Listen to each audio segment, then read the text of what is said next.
Los foros de cine y televisión encierran grandes historias. Este en particular no nada más es una historia de amor, también encierra un capítulo trágico en México. Hemos recibido una llamada y sobre todo una invitación. Se estaba llevando a cabo un proyecto televisivo, pero no podían grabar, no podían seguir adelante. El motivo y la razón, había un ente. Así es que decidimos ir al lugar a investigar. Esta productora es Rocío Campo, una de las productoras más serias de la televisión mexicana. Ella comenta, toda la gente que vivía a su alrededor dentro de la producción había visto un fantasma y estaban viviendo una cantidad de fenómenos paranormales. Cuando entran a su oficina y le comentan lo que estaba pasando, ella obviamente lo toma como burla. Los despide con toda la educación del mundo, se retiran de la oficina y en ese momento se va la luz. Ella abre el cajón, saca una lámpara y al prenderla tenía frente a ella al fantasma que habitaba la misma casa. Eso provocó que nos hablaran inmediatamente y llegando, lo primero que hice fue recoger su testimonio. Está evitando, alcanza a ver a alguien que pasa y luego, no sé, cuando se voltea ya no lo ve, pero alcanza a ver justo cuando se asoma y luego además nos han dado como flashazos, ¿no? O sea, estamos dentro de ciertas áreas y la gente recibe como flashazos de campo. Un técnico va al baño rápido, cruza por una puerta muy grande, pues de cristal, va al baño 2 minutos y cuando regresa esa puerta estaba cerrada ya. Por fortuna este muchacho cruzó y alcanzó a caerse del otro lado, porque si no le hubiera caído en el vidrio como guillotina. O sea, hay una agresión. Sí, sentimos que ya hay ese tipo como de... Así que nos dirigimos al lugar a conocer todo lo que estaba pasando en este ambiente televisivo. Todo era de lujo, sin embargo la casa sobrepasaba la lógica, la coherencia. Había cierto parecido con lo que era el Museo de Antropología e Historia de la Ciudad de México. Ahora bien, cuando vamos a la alberca, según el testimonio que ella nos había dado, decía que de repente la puerta se abría y se cerraba sola, pero también mencionaba que la alberca se notaba como si alguien estuviera nadando cuando no había absolutamente nadie, pero el agua de la alberca podía verse claramente como si alguien estuviera en ese momento nadando dentro de ella misma. Este fue un testimonio que en primera llamó mucho mi atención. Es como una preocupación porque se está creando un ambiente un poco difícil de trabajo, sobre todo porque habría que trabajar en total tranquilidad y no existe, o sea, la gente está asustada y sí sentimos cosas extrañas, a gente de digitalización, a editores totalmente indistintos. Isaías Gómez, director de contenidos, que no tuvo nada que ver un testimonio con el otro, ya que estos los tomé en lugares diferentes. No había forma que pudieran llegar o haberse puesto de acuerdo. Casi toda la noche estuve sintiendo y viendo. Algo que ya me acostumbré. Y en la mañana, ya como a las 9:30, Carolina pasó a la sala a verme y me dice, oye, ¿no vas a desayunar? Le digo, sí, ahorita te alcanzo. Cerré el proyecto y en lo que cerré el proyecto le volví a decir, ya no lo veía, pero le dije, bueno, ¿me vas a decir quién eres o no?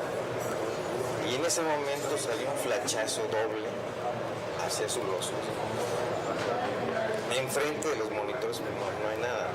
Él estaba como de 3/4 hacia mí.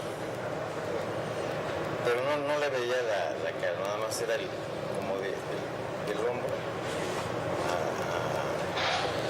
Ese testimonio fue muy importante, porque al parecer había visto al fantasma. Ya empezó a crear más duda en mí. Sin embargo, Mauricio Rodríguez nos dio un testimonio verdaderamente extraordinario, porque Mauricio había tenido al ente frente a él.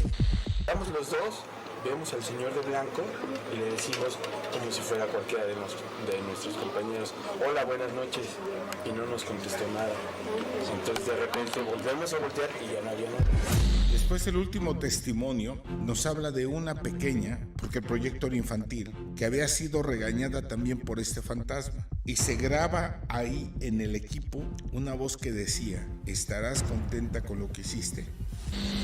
Marisa se subió al auditorio, abrió la puerta y había un muñequito de peluche que ellos trajeron, que lo tenían sobre la cama. Y ese muñequito se movió pero escuchó una voz que le dijo, una voz de hombre que le dijo, has de estar contenta con lo que lograste. Al término de recoger todos los testimonios, que para mí fueron muy importantes, regresé con Rocío Campo. Quería que me diera sus impresiones y sobre todo el punto de vista sobre su gente. Ella les tendría la confianza suficiente para evitar que pudieran estar mintiendo sobre sus testimonios. Yo quiero también sentar algo, o sea, que finalmente somos un grupo de profesionistas, ¿no? Entonces, yo creo que el hecho de que nos esté pasando algo a cada uno de nosotros sí implica que sí debe haber algo, ¿no? Finalmente hemos trabajado juntos durante más de 15 años, ¿no? Muchos de nosotros desde hace mucho tiempo, y no solo en ocasiones diferentes, sino en ciudades diferentes y en pueblos diferentes, y sinceramente nunca hemos tenido bien hace que pueda ser mucho más fidedigno todo lo que se está pasando acá. O sea, no es una cuestión periodística, ni queremos hacer promoción, ni nada por el estilo. De verdad estamos asustados. Y vaya que estaban asustados. Definitivamente lo que se estaba viviendo ahí era algo que no era de este mundo. Hemos llegado al lugar, todos perfectamente preparados y sobre todo identificados. ¿Cuál es el motivo de eso? Si yo grabo, checo, algo que traiga por lógica nuestros logos, pues, obviamente somos nosotros mismos. Primera sorpresa, era una casa enorme, una casa que tenía cine, tenía billar, era una casa de super lujo. Y en ese momento pido que por favor me informaran de quién había sido esa casa. Mando a mi equipo a la hemeroteca. Después seguimos aquí en la alberca, la famosa alberca donde decían que se veía una persona que estaba nadando. Empezamos a tomar pequeñas muestras del agua, revisar los filtros. Encontramos una bodega, esta la destapamos y entramos al lugar para poder investigar más y sobre todo revisar si había alguna explicación lógica del por qué se veía este fenómeno. Cuando estuvimos ya en el cine, empecé con un rayo a revisar toda la zona y empecé a encontrar estos signos que no sabíamos en ese momento qué era lo que significaban o quién los había puesto ahí. Son estos que ustedes están viendo en pantalla. No sabíamos exactamente esto. Por ejemplo, aquí parecía un anciano viendo de perfil y se le veía la barba muy larga. Así es que empezamos a buscar y pedí que se investigara si estos signos podían ser algo específico o correspondían a algún tipo de secta. Los niños que estaban viviendo este proyecto televisivo estaban sumamente sorprendidos. Ellos nunca les había tocado vivir algo paranormal hasta ese momento. Todos los aparatos que llevamos, todos nos daban lecturas de que había un fantasma dentro de esta casa. A este momento ya recibimos la primera sorpresa. La casa pertenecía al expresidente de la República, Gustavo Díaz Ordaz. Esta persona es muy significativa en la historia de México. La investigación continuó por varios días. Todos los aparatos fueron revisados, fueron medidos, grabaciones, psicofonías, checando zonas y después de casi 2 semanas de investigación, ahora sí empezamos a tener resultados. Ejemplo, este signo. Es un cuerno italiano. Después la alberca, cuando tomamos los análisis correspondientes, los llevamos a la Universidad Nacional Autónoma de México a analizarse.